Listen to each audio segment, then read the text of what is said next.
Hi guys, trust that you're well and that you're doing good.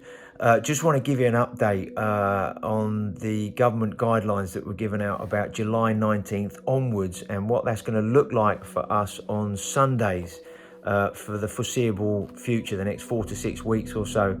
Now, obviously, the announcements are not what we all want them to be, and it's not going to be the D-Day, Deliverance Day, Freedom Day that we're all expecting. We know there are still going to be some restrictions and some encouragements to really take care of one another out there in society. And from a church point of view, we've been talking through the leadership and just landed some decisions for the foreseeable few weeks up to the end of August, which then will review where we are at. Now, many of us have got lots of opinions about the current situation. Some people very, very happy to not wear masks and just to go anywhere and very confident about that, through to the other end of the scale where people are still very nervous and anxious, not wanting to go out without a mask or be in a building or a venue without a mask on. And obviously, as a church family, we want to love one another. We want to create an atmosphere of people being secure and safe, and really know that they're being looked out and looked after in that sense. And so what we're going to do from Sunday the 25th, the first Sunday after the so-called restrictions have been lifted, in our Sunday services, we are still going to ask you, if you come into one of the venues, to wear a mask, okay? There's a number of reasons for that. One is for your own protection. Two, for others' protection. And three, so that also restricts the possibility of isolation when somebody does test positive. I know these aren't necessarily easy decisions to make, and I'm sure you're all very aware of how the Delta variant is pretty prevalent and how easy people are catching it, and it's spreading around. And so we just want to, over the next few weeks, rather than just gung-ho, forget masks, forget all the restrictions, let's just go. We kind of believe it's wisdom and it's loving one another to actually still have some things in place.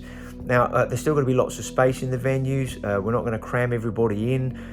You'll still be able to sit with those that you want to sit with, but there will be quite a lot of space around still. And during the whole service, when you come into the building, during the worship and the message and everything, you'll still need to wear a mask. None of us want that. All of us want to be completely free of all these things, but just for these next few weeks, we believe it's important and wisdom to make that decision. Obviously, from a socializing point of view, if you're wearing masks, you'll be able to still hug people, chat to people in the building, and as well as outside, you'll be able to take your mask off and socialise there. Just would want to say one thing, rather than just grabbing everybody and hugging them from the word go, just still check if somebody's happy that you hug them or you have close contact with them when you're in the building, and just make sure. If they're not happy, then obviously respect their decision at this moment. If they are, then great, hug and say hi and reconnect and all of that.